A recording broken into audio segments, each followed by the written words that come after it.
હાલ ગુજરાતમાં યાત્રાઓનો માહોલ ચાલી રહ્યો છે, તેમાં સત્તા પક્ષ હોય કે વિપક્ષ બધા જ યાત્રાઓ કરી રહ્યા છે. ત્યારે ગુજરાતના નાગરિકોની સમસ્યાઓને વાચા આપવા ગુજરાત કોંગ્રેસ જનાક્રોશ યાત્રાના બીજા ચરણની શરૂઆત કરવા જઈ રહ્યું છે. અમદાવાદ ખાતે પ્રેસ કોન્ફરન્સ કરી કોંગ્રેસ પ્રદેશ પ્રમુખ અમિત ચાવડાએ જનાક્રોશ યાત્રાના બીજા ચરણની જાહેરાત કરી છે. વિગતે વાત કરીએ, કોંગ્રેસની જનાક્રોશ યાત્રા હવે કયા જિલ્લાઓમાં યાત્રા કરશે. નમસ્કાર, હું ચિરાગ વર્ષાબેન, આપ જોઈ રહ્યા છો સ્વમાન. ગુજરાતમાં ખેડૂત સમસ્યાઓ, યુવાનોની સમસ્યાઓ સાથે ગુજરાત કોંગ્રેસ જનાક્રોશ યાત્રા લઈને ચાલી રહી છે. જેમાં પહેલા ચરણમાં બનાસકાંઠાના ડીમા ગામથી શરૂ થઈને બેચરાજી ખાતે પૂર્ણાહુતિ થઈ હતી. હવે જનાક્રોશ યાત્રાના બીજા ચરણની જાહેરાત કોંગ્રેસ ગુજરાત પ્રદેશ પ્રમુખ અમિત ચાવડાએ કરી છે. તેઓએ જાહેરાત કરતા જણાવ્યું કે મધ્ય ગુજરાતમાં આ યાત્રા યોજાશે. 20 ડિસેમ્બરથી ફાગવેલ ખાતેથી શરૂ થઈને દાહોદ સુધી આ યાત્રા જશે, જેમાં 7 જિલ્લાઓ અને 55 તાલુકાઓમાં યાત્રા ફરશે. જનાક્રોશ યાત્રાનું પહેલું ચરણ ખૂબ જ ચર્ચાસ્પદ હતું, જેમાં ખેડૂતોની સમસ્યાઓ અને રોજગારની સમસ્યાઓ ઉપરાંત દારૂ અને ડ્રગ્સ મુદ્દે રાજ્યભરમાં માહોલ ગરમાયો હતો. સાંભળીએ આ મામલે અમિત ચાવડા શું કહી રહ્યા છે. ગુજરાતની જનતા પોતાના પડસેવાના પૈસા ટેક્સ રૂપે ગુજરાતની તિજોરીમાં જમા કરાવે છે. દર વર્ષે આ પૈસામાંથી રાજ્ય સરકારનું બજેટ બને છે અને જે ગુજરાતમાં 3 દાયકાના ભારતીય જનતા પાર્ટીના શાસનમાં જે ભ્રષ્ટાચાર છે, ગેરવહીવટ છે, જે લોકોને અન્યાય થાય છે, ભેદભાવનો ભોગ બનવું પડે છે, ત્યારે ગુજરાતની જનતાના પ્રશ્નો, સમસ્યાઓ, સરકારનો ભ્રષ્ટાચાર, ગેરવહીવટ, સરકારનો ભેદભાવ, લોકોની જે તકલીફ છે, પીડા છે, જે દર્દ છે, જે આક્રોશ છે, એને વાચા આપવા માટે જે જનતાનો કોલ કહેવાય, એટલે જનતાનો અવાજ, એ જનાક્રોશ યાત્રાની શરૂઆત પ્રદેશ કોંગ્રેસ સમિતિ દ્વારા કરવામાં આવી. એના પહેલા ચરણમાં આપ સૌ જાણો છો, 21 નવેમ્બરથી શરૂઆત થઈ ધીમા ખાતેથી અને 3 ડિસેમ્બરે બેચરાજી ખાતેનું સમાપન થયું. આ પ્રથમ ચરણ જનાક્રોશ યાત્રા ઉત્તર ગુજરાતના બધા જ જિલ્લાઓમાં ભ્રમણ કર્યું. ખાસ કરીને 7 જિલ્લાઓમાં ભ્રમણ કરીને યાત્રા બેચરાજી ખાતે જ્યારે સમાપન થયું ત્યારે 1300 કિલોમીટરની આ યાત્રાનું ભ્રમણ થયું. સાથે સાથે આખા યાત્રા દરમિયાન હું, તુષારભાઈ ને અમારા કોંગ્રેસના બધા જ વરિષ્ઠ આગેવાનો એમાં ઉપસ્થિત રહ્યા અને જે અલગ અલગ વિસ્તારોમાં અમે પ્રવાસ કર્યો, ખેડૂતો સાથે સંવાદ થયો, મહિલાઓ, બેરોજગાર યુવાનો, નાના વેપારીઓ, ખેત મજૂરો, કામદારો, નાના બાળકોથી લઈને સમાજના તમામ વર્ગ વિસ્તારના લોકો સાથે સંવાદ પણ થયો. જમીની હકીકત પણ જોઈ. સરકારના વિકાસના જે બણગા છે, જે પ્રચાર છે, જે પબ્લિસિટી છે, એની સામે સાચી હકીકતો કે ખખડધજ રસ્તા હોય, પીવાના પાણીની સમસ્યાઓ, સિંચાઈની સગવડ ના હોય, યુવાનોને રોજગાર ના હોય, જળ જંગલ જમીનના અધિકારના પ્રશ્નો, જાતિના દાખલાના પ્રશ્નો, પીવાનું પાણી ના મળે પણ દારૂની રેલમછેલ હોય, આ બધા જ પ્રશ્નો, સમસ્યાઓ લોકોના મુખે સાંભળી, પ્રત્યક્ષ નિહાળી અને લોકોનો જે આક્રોશ હતો એ આ યાત્રા દરમિયાન વ્યક્ત પણ થયો. ત્યારે આખી યાત્રા દરમિયાન જે અમારો સંકલ્પ હતો કે ખેડૂતોના દેવા સંપૂર્ણ માફ થવા જોઈએ, સાથે સાથે ખોટી જમીન માપણી રદ થાય, ખાતરની તંગી છે, બિયારણની તંગી છે, ખેડૂતોના પ્રશ્નો છે, એને ઉજાગર કરવા. આખા ગુજરાતમાં દારૂ ને ડ્રગ્સની બધીને કારણે યુવાધન બરબાદ થઈ રહ્યું છે. નાની ઉંમરે બેન દીકરીઓ વિધવા થઈ રહી છે. કે દારૂ ને ડ્રગ્સ સંપૂર્ણ રીતે ગુજરાતમાંથી ખતમ થાય. ગુજરાતના યુવાનો મોંઘું શિક્ષણ લીધા પછી બેરોજગાર છે. ફિક્સ પગાર, કોન્ટ્રાક્ટ, આઉટસોર્સિંગના નામે એનું શોષણ થઈ રહ્યું છે. સરકારમાં લાખોની સંખ્યામાં પદો ખાલી હોવા છતાં સરકારી ભરતી નિયમિત નથી થતી. એની સામે જે યુવાનોનો આક્રોશ હતો એ આ યાત્રા દરમિયાન અમે એને બુલંદ અવાજે રજૂ કર્યો છે. સાથે સાથે ઠેર ઠેર ભ્રષ્ટાચાર જોવા મળ્યો. ખખડધજ રસ્તાઓ, નગરપાલિકા, મહાનગરપાલિકા વિસ્તારમાં ગંદકી, ગટરની સમસ્યાઓ, ચારે બાજુ ભ્રષ્ટાચારની ફરિયાદ લોકોમાં જોવા મળી.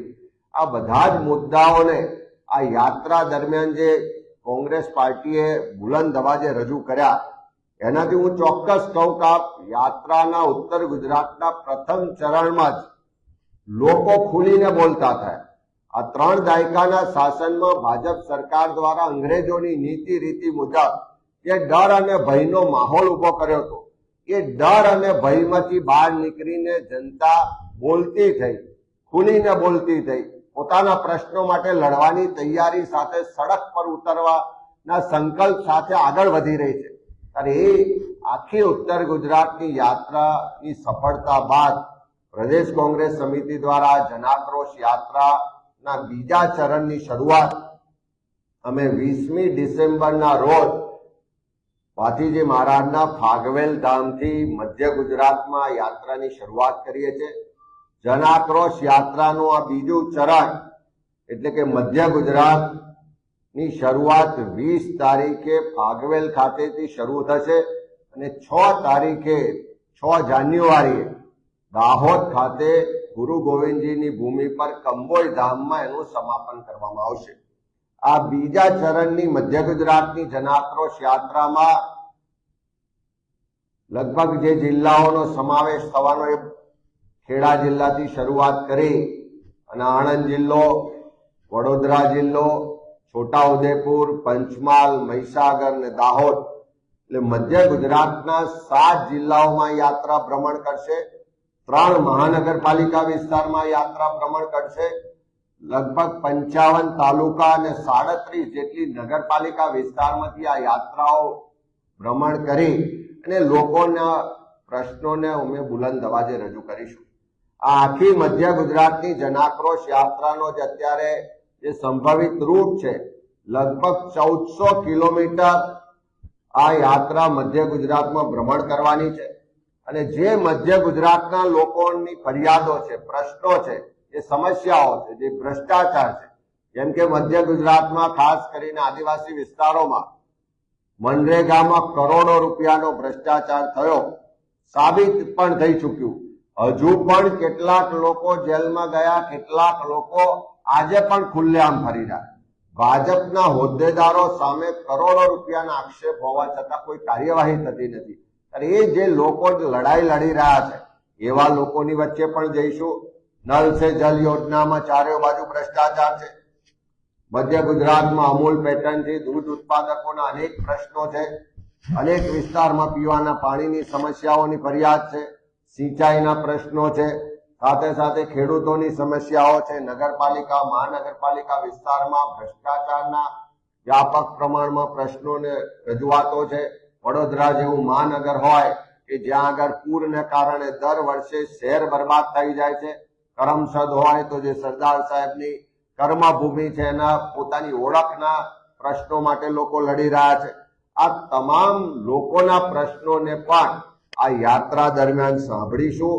આ પ્રશ્નોને બુલંદ અવાજે રજૂઆત કરીશું અને ખાસ કરીને આખા ગુજરાતના લોકોના પ્રશ્નો લઈને જ્યારે અમે નીકળ્યા છે ત્યારે તબક્કાવાર ગુજરાતના પ્રજાના જે પ્રશ્નો છે, જે સમસ્યાઓ છે, જે તકલીફ છે, જે પીડા છે, જે દર્દ છે, જે આક્રોશ છે, એને વાચા આપવા માટે જનતાનો કોલ એટલે ગુજરાતના લોકોનો અવાજ એ જનાક્રોશ યાત્રા છે. ત્યારે બીજા ચરણની શરૂઆત 20 ડિસેમ્બરે ફાગવેલથી શરૂઆત કરવા જઈ રહ્યા છે. ત્યારે અમે આપના માધ્યમથી ગુજરાતના તમામ વર્ગ વિસ્તારના લોકોને આમંત્રિત પણ કરીએ છીએ કે આ જનતાનો અવાજ છે, જનતાનો કોલ છે. અત્યારે કોઈ ચૂંટણી નથી, કોઈ મત નથી લેવાના, પણ જે સરકાર ટેક્સ લે છે, જે સરકાર પ્રજાના મત મેળવીને સત્તા પર બેઠા છે, એવા લોકો પ્રજાનો અવાજ નથી સાંભળતા. એવા લોકો ચારે બાજુ ભ્રષ્ટાચાર, ગેરવહીવટને સમર્થન આપી રહ્યા છે, આશીર્વાદ આપી રહ્યા છે. અને એ જનતાના કોલને બુલંદ અવાજે રજૂ કરવા માટે આ જનાક્રોશ યાત્રામાં આપ સૌ પણ જોડાઓ અને આ એક લોકોના અવાજને બુલંદ કરવાની લડાઈ, લોકોના હક અધિકારને પાછા અપાવવાની લડાઈમાં આપ સૌનું સમર્થન મળે એવી વિનંતી પણ કરીએ છીએ. આ જનાક્રોશ યાત્રા એ લોકોનો અવાજ છે. આવનારા સમયમાં વધારે મજબૂતાઈથી અમે તબક્કાવાર ચરણ વાઇઝ એના આખા ગુજરાતમાં લઈ જઈશું અને લોકોના અવાજને બુલંદ કરીશું. ગુજરાત કોંગ્રેસ પર અવારનવાર લોકો આરોપો લગાવે છે કે કોંગ્રેસ ફક્ત ચૂંટણી સમયે પ્રચારમાં નીકળે છે, પરંતુ તાજેતરમાં જ કોંગ્રેસે ખેડૂત મુદ્દે લડત શરૂ કરી યાત્રાઓનું આયોજન કરી પરોક્ષ રીતે જણાવ્યું છે કે કોંગ્રેસ હવે ફરીથી લડી લેવાની હાલતમાં આવી છે. કોંગ્રેસની જનાક્રોશ યાત્રાનો પહેલો ચરણ ચર્ચાનો વિષય બન્યો હતો. હવે તેના બીજા ચરણમાં શું થશે તે જોવાનું રહ્યું, કારણ કે મધ્ય ગુજરાતમાં આદિવાસી વિસ્તારોમાં થતી સમસ્યાઓને વાચા આપવા કોંગ્રેસ નીકળશે ત્યારે શું આદિવાસી લોકો તેનું સમર્થન કરશે? કારણ કે આદિવાસી વિસ્તારોમાં આમ આદમી પાર્ટી ઘણા સમયથી કામ કરી રહી છે. તેવામાં કોંગ્રેસને કેવી પ્રતિસાદ મળે છે તે જોવાનું રહ્યું. તમારું આ મુદ્દે શું મંતવ્ય છે અમને કમેન્ટ કરી જણાવો. આવા વિગતવાર અહેવાલ જો તમને પસંદ હોય તો ચેનલને લાઇક, શેર અને સબસ્ક્રાઇબ જરૂર કરો અને જોતા રહો તમારું સ્વમાન. નમસ્કાર.